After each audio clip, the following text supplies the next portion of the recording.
Այն նաև ընթանում է Բագրատ Սրբազանի դատական նիստը, ընդհանուր առմամբ այսօրվա տեղի ունեցածը ինչպես եք բնորոշում եւ ինչ ակնկալել։ Ակնկալիքների մասին իհարկե չեմ կարող ես անկեղծ ասած խոսել, որովհետեւ նույնիսկ եթե փորձեմ ինչ-որ իրավական գնահատականներ տամ, չի տեղավորվի այդ իրավաբանության եւ իրավական գնահատականների սահմաններում, շատ դժվար է դրա մասին խոսել, որովհետեւ այն ինչ-որ կատարվում է ավելի աբսուրդի ժանրից է, էլի մեղսագրել մարդկանց մի բան, որը ես ուղղակի չեմ կարող պատկերացնել, թե ինչ աստիճանի պետքա բան լինեն, հասկանում եք, ամեն չափ ու սահմանը անցած լինեն, որ փորձեն Բագրատ Սրբազանի նման հոգևորականին վերագրել այնպիսի արարքներ կամ այնպիսի իբր գործողությունների ծրագիր, որը ուղղակի նորից եմ կրկնում աբսուրդի ժանրից է ինձ համար։ Քննչական կոմիտեի կողմից հրապարակված իբրև թե ապացույցները փաստաբանների եւ ընդդիմադիրների խոսքով կեղծ են, օրինակ զենքերը կամ կրակված փամփուշտներ են նկարել եւ զենքեր, որոնք ունեն օրինական թուղթ եւ գործածելու իրավունք, հա, այս ինչպես եք բնորոշում, այսքան ապացույցներ չկան, բայց դատական process-ներ են ընթանում։ Գիտեք, մենք շատ արդեն վաղուց սովոր ենք, որ այս իշխանությունները իրենց վախերի մեջ բնակվելով եւ այդ վախերով ապրելով ամեն ինչի են այլևս ունակ։ Այդ կարմիր գիծ հասկացությունը ինձ թվում է այդ բառապաշարից շատ վաղուց դուրս է եկել եւ կարմիր գիծը միայն բարոյական նորմերի մասին չի, եւ անվտանգային, եւ տնտեսական, եւ գործարար աշխարհի, եւ ամեն ինչ, այսինքն որ կողմը որ շուռ գաք, այդ կարմիր գիծ հասկացությունը այլևս իրենց համար չկա սահմանադրություն, իրենց համար չկան օրենքներ, իրենց իսկ ստեղծած օրենքները, իրենց ուղեղներում ստեղծած օրենքներով ապրող առողջ շարժվող մարդիկ են, որ ուղղակի գնահատականն էլ չեմ կարող էլի այնպեսին տալ, որ իսկապես բնութագրիչ լինի։ Դուք հավատում եք, սա ապազգային, հակազգային մոտեցում է, հա, մարդկանց նկատմամբ, ում որ ճանաչում ես տարիներով, ապրել ես այդ մարդկանց հետ, եւ այն ամեն ինչը որ փորձում եմ բերել, այն բառամթերքը, որ փորձում եմ բերել եւ իբր դնել, թե այդ մարդիկ են դա արտահայտել, խոսել եւ այլն, այսինքն ուղղակիորեն զավեշտ է, էլի, այս ամենը տրագիկոմեդիայի նման մի բան է, ես ուրիշ բնութագրիչներ չեմ կարող էլի գտնել այս պարագայում, դրա համար շատ դժվար է իհարկե ասել, թե իրենց ուղեղներում մթագնած էլ ինչ էր կարող են ծնվել վաղվա համար, էլ ինչով են փորձելու պառակտել էժոր, էլ ինչով են փորձելու խաբել, ստել եւ այդ կեղծիքը անընդհատ 24 ժամյա ռեժիմով պատտեսնել։ Իրենք ասում են, որ պետական հեղաշրջման փորձ են կանխել, սա Հայաստանի պետականության դեմ ուղղված քայլ էր եւ նույնիսկ Ալեն Սիմոնյանն էլ այսօր համերգումով ասել է, որ սա նոր հոկտեմբերի 27 էր նախապատրաստվում եւ դա կանխել են։ Եկեք մի քիչ առաջ չընկնենք, հասկանանք ընդհանրապես ինչի համար էր այս ամեն ինչը արված, հա։ Ես գոնե ինչքան որ ճանաչում եմ նույն Բագրատ Սրբազանին, մի մարդու, որը մշտապես կանգնած է եղել, օրինակ։ Լավ, այդ արտահայտությունը ասենք որ դրել են։ Ես չգիտեմ, նախ մի երկու րոպե, 3 րոպե փորձ արեցի գոնե լսեմ, հասկանամ թե ինչի մասին է խոսքը, այդպես էլ չկարողացա հասկանալ ինչու, որովհետև այդ ձայնային խնդիրները, մնացած մոտեցումները, ես այդ մարդուն 20+ տարի ճանաչում եմ, հասկանում եք, որպես պարկեշտ, հոգևորական, որպես իր հայրենիքին, իր ժողովրդին, հայաստանյան առաքելական սուրբ եկեղեցուն, նվիրված արժանավոր զավակ եւ հոգևորական ուսուցիչ, պրոֆեսոր, մի մարդ, որը ինձ հետ բազմաթիվ անհատական խոսակցություններ է ունեցել, տարբեր կյանքի դրվագներ, արվեստից, մշակույթից եւ այլն, հա, ես երբևիցե նույնիսկ այդ մտերմության արդյունքում իր բառապաշարի մեջ բացակայում են նման հարցեր, գյուլել, չգիտեմ, անվանարկել, ժողովրդի ներել մասսայական ձև, այսինքն իսկ այդ թուղթը, որ 24 թվականի թվագրմամբ էր, անցած վաղուց ժամկետով, կազմողները այնքան փնթի ձևով է պատրաստված այդ ամեն ինչը, որ ծիծաղաշարժ է, էլի ուղղակի։ Բայց ընդդիմությունը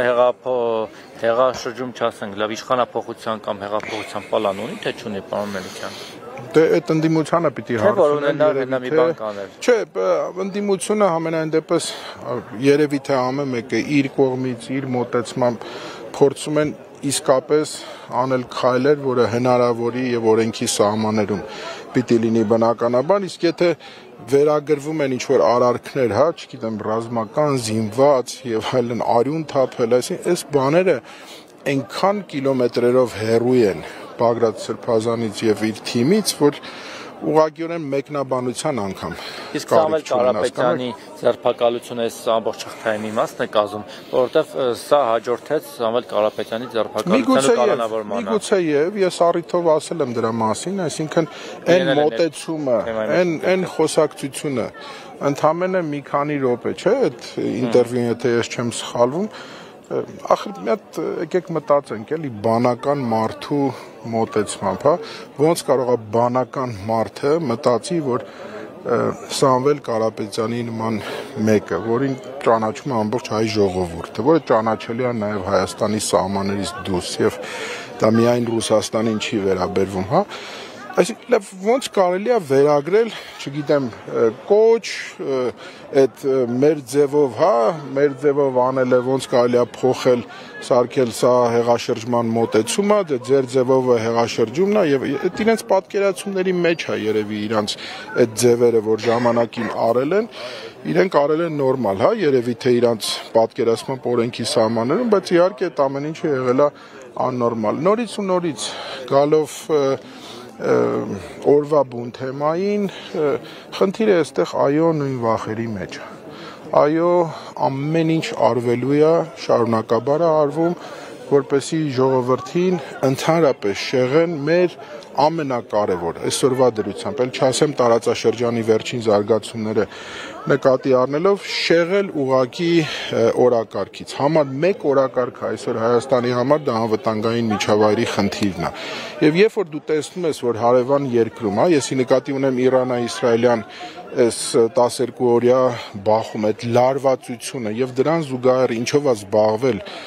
Հայաստանի ոչ բարով իշխանությունը, վարչախումբը, պատկերը միանգամից պարզ է դառնում ձեզ համար, հասկանում եք, այսինքն մարդիկ նույնիսկ չեն մտածում այս ժողովրդի, այս երկրի, այս հողի անվտանգության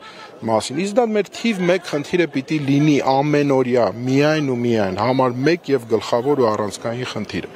Այն ինչ տեղի ունենում եկեղեցու դեմ արշավի համատեքստում տեսնում եք դուք։ Ամեն ինչ, այո, ամեն ինչը փաթեթավորված տեսեք, հա, նույնիսկ եթե ես չեմ սխալվում, չեմ էլ ուզում ցիտել, հա, բայց այդ գնահատականը տրվեց, չէ, ինչ որ քրյա օլիգարխի կղերական, ինչ որ sense բնութագրիչ տրվեց, այդ ամեն ինչը ամեն մի բառը որ վերցնեք, դուք կտեսնեք այս բոլոր հարցակումները ինչով է պայմանավորված։ Նույն այդ վախերով է պայմանավորված, որովհետև ժողովուրդը շատ ավելի շատ սկսել է հասկանալ դրա մասին, պետական ապարատը շատ ավելի շատ սկսել է հասկանալ դրա մասին, այո, նաև իրավապահ մարմիններն են սկսել հասկանալ այդ ամեն ինչի մասին, որովհետև իրենք վաղը մյուս օր արդեն իսկ չեն պատկերացնում էլ ինչ սահմաններից դուրս հրամաններ են լինելու, որպեսզի իրենք կատարեն։ Իսկ իր վարչախմբի ղեկավարի պատկերացմամբ, իսկ կա արդյոք որևէ մեկը, որ որևէ հրահանգ իմ կողմից չի կատարելու, որը որ ով չի կատարելու, պատիժները մենք հերթով տեսնելու ենք։ Այսպես ուզում են լրացնեն, այսպես ուզում են նորից պառակտեն, նորից անջատեն, նորից բաժանեն, ինչքան են անելու։ Մի ողջ ժողովրդի պիտի ձերբակալեն, թող փորձեն, այսինքն։ Հիմա այս ժողովուրդը, որ կանգնած է այստեղ, եւ իրենք էլ տենց ուշով երևի հետևում են, թե քանի մարդ է գալիս, որովհետեւ իրենց հաշվարկների մեջ երևի հազարներ պիտի լինեն, որպեսզի այդ ցասումը արտահայտեն, այդ ընդվզումը արտահայտեն։ Ընդվզումը մարդկանց մեջ է։ Դուք հայ ժողովրդի հետ կատակ մի արեք։ Այս ժողովուրդը ֆենոմենալ բաներ ունի, բնութագրիչներ ունի, հա, մենք շատ ենք խոսել, շատ ենք քննարկել, հա, լավ, էլ ինչ պիտի լինի, որ այս ժողովուրդը ոտքի կանգնի։ ինքը գիտի ինչ պիտի լինի եւ ինքը շատ լավ է հասկանում, որովհետեւ արյան կան չունի վերջի վերջո, այդ արյունը դեռ ջուր չի դարձել մեկ եւ երկրորդը չի պղտորվել, ինչքան էլ փորձում են այդ պղտորել, այդ արյունը, չգիտեմ, վերագնահատել, վերաձևակերպել, ռևիզիոնիզմի ենթարկել մի ամբողջ 5000 տարվա պատմություն, դա չի ստացվելու, ինչ որ հատվածական որոշակի ինչ-որ հաջողություններ իրենց պատկերացումներով միգուցե կգրանցեն, բայց բնականաբար ամբողջական առումով դատապարտված են լինելու եւ պարտություն են ունենալու միանշանակ, որովհետեւ հային հնարավոր չի կոտրել, ջարդել, նսեմացնել, փոքրացնել եւ վերացնել։ Այլապես մենք միջև հիմա եթե մնացել ենք կանք այսքան սա էլ է անցնելու միանշանակ եւ ժողովուրդը կգոտեպնդվի, վստահ եմ մեջ կկուղի եւ հաստատ կկանգնի իր իսկ ինքնության համար, իր ընտանիքի եւ իր զավակների համար։ Շնորհակալ եմ։ Ես եմ շնորհակալ։